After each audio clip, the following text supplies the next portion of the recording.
Assalamualaikum warahmatullahi wabarakatuh dan salam sejahtera kepada semua. Hari ini kumpulan saya akan membentangkan mengenai kapasiti pedagogi pembelajaran bermakna KPPB bagi subjek BMMB 3013 dan juga BMMB 3023. Ini merupakan ahli kumpulan kami dan seterusnya ini merupakan isi kandungan bagi pembentangan kami pada malam ini. Baiklah, yang pertama sekali ialah the big idea. Kedua-dua subjek ini telah berada di bawah the big idea iaitu kuasai bahasa, mantapkan sebutan. Dan ini merupakan soalan kerja khusus bagi kedua-dua subjek. Dan ini kita dapat lihat, kita boleh tengoklah dia punya soalan yang melibatkan KPPB.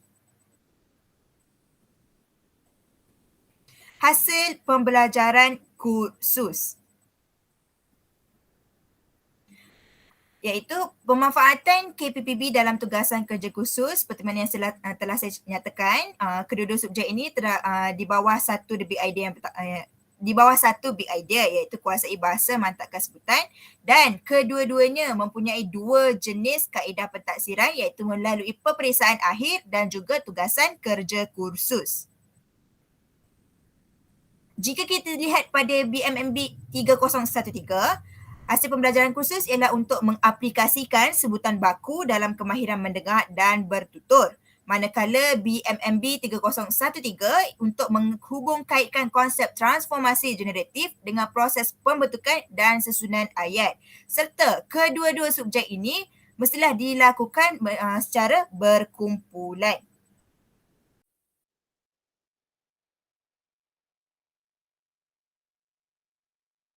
Seterusnya, kita teruskan dengan pengetahuan, pembelajaran atau kemahiran kursus.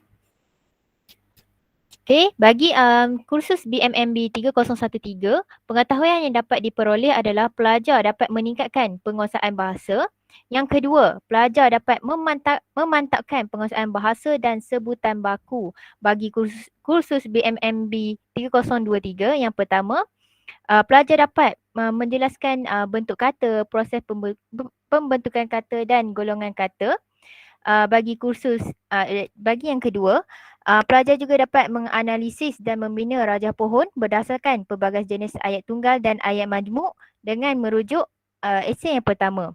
Yang ketiga, pelajar dapat menjelaskan hubung kait konsep transformasi generatif dengan pembentukan dan susunan ayat bahasa Melayu masih sama berlandaskan esei yang pertama.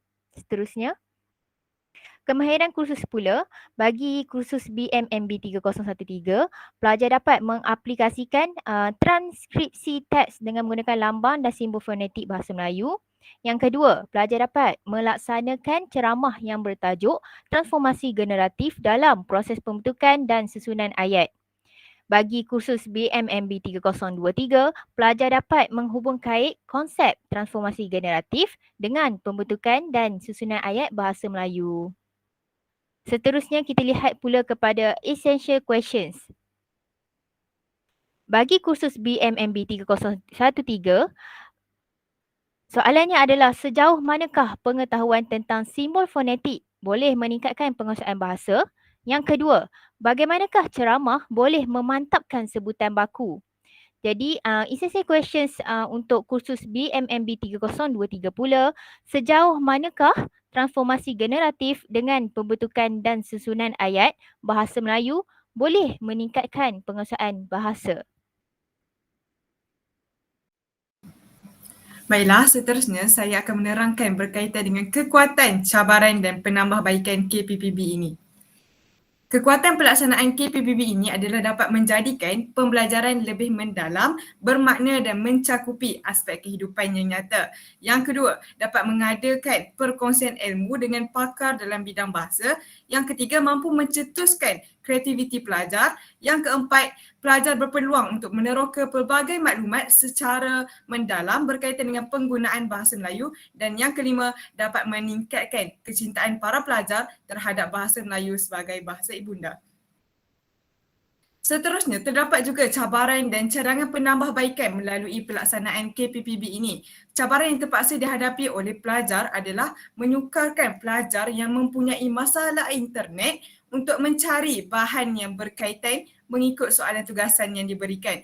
Namun cadangan penambahbaikan melalui pelaksanaan KPPB ini adalah dengan meletakkan model KPPB ini sebagai sumber utama sesuatu topik pembelajaran mengenai aspek bahasa semasa proses pengajaran dan pembelajaran berlangsung.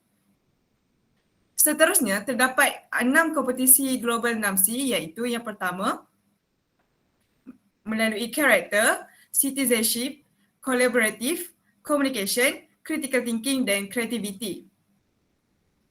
Bagi aspek yang pertama iaitu karakter yang merujuk kepada Sasya, iaitu pelajar dapat belajar cara belajar. Pelajar sangat mahir mencari dan mereka bentuk peluang pembelajaran untuk menjana pengetahuan dan kemahiran yang diperlukan.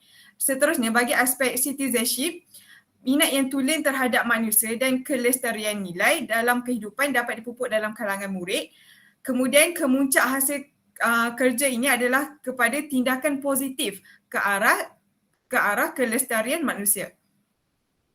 Seterusnya adalah nilai kolaboratif iaitu kemahiran interpersonal dan juga berkumpulan. Pelajar mengambil tanggungjawab aktif secara individu dan kolektif untuk memastikan kerjasama yang berkesan. Setiap idea dan kepakaran ahli digunakan secara maksimum dan setiap satu tugasan atau hasil produk adalah sangat berkualiti dan bernilai. Kemudian aspek yang keempat adalah dari segi communication iaitu komunikasi.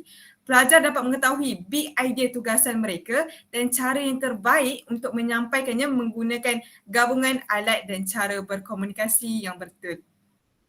Kemudian aspek yang kelima adalah critical thinking iaitu pemikiran kritis. Melalui KPPB ini, ia dapat membina pembinaan ilmu yang bermakna iaitu pelajar berpeluang untuk mempunyai kemahiran menakut dan pemikiran kritikal yang mantap termasuk membuat interpretasi, analisis, sintesis dan juga penilaian. Dan yang keenam, aspek 6C ialah creativity iaitu pelajar mengambil kira dan melaksanakan idea dengan membuat penyelesaian baharu iaitu pelajar mencari idea dan cara penyelesaian yang asli, fleksibel, berdaya maju, sangat berkemahiran untuk berfikir di luar kotak, kreatif, inovatif, realistik dalam meningkatkan kualiti hidup orang lain serta persekitaran dan juga ekonomi. Baiklah, seterusnya. Baiklah, sekarang saya ingin menerangkan tentang kerangka 3E dan model 3R. Untuk kerangka 3E terdapat 3 aspek iaitu engagement, enhancement dan extensions. Engagement adalah keterlibatan dalam pembelajaran, komunikasi yang aktif bersama rakan-rakan untuk menyelesaikan dan melaksanakan tugasan. Rakan-rakan bekerjasama dan berkomunikasi untuk menyiapkan tugas.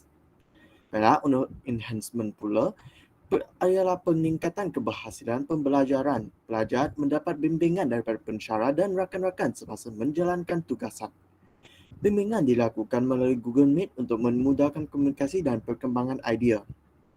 Extension pula ialah keberhasilan pembelajaran lanjutan. Belajar berkongsi informasi bersama-sama unit lain melalui aplikasi seperti WhatsApp dan lain-lain. Informasi seperti video, gambar nota dan maklumat boleh dihantar melalui WhatsApp. Untuk model 3R pula terdapat 3 aspek iaitu rigor, relevance dan relationship. Rigor telah menunjukkan bahawa pelajar telah diberikan tugasan untuk mengendalikan sambutan Bulan Bahasa Dekad Bahasa Kebangsaan 2021. Untuk relevance pula, pelajar telah mendengar ceramah yang berkaitan dengan bahasa Melayu oleh penceramah yang relevan. Untuk relationship pula, hubungan antara pelajar, pensyarah dan komuniti luar telah ditingkatkan. Itu sahaja daripada kumpulan kami. Sekian, terima kasih.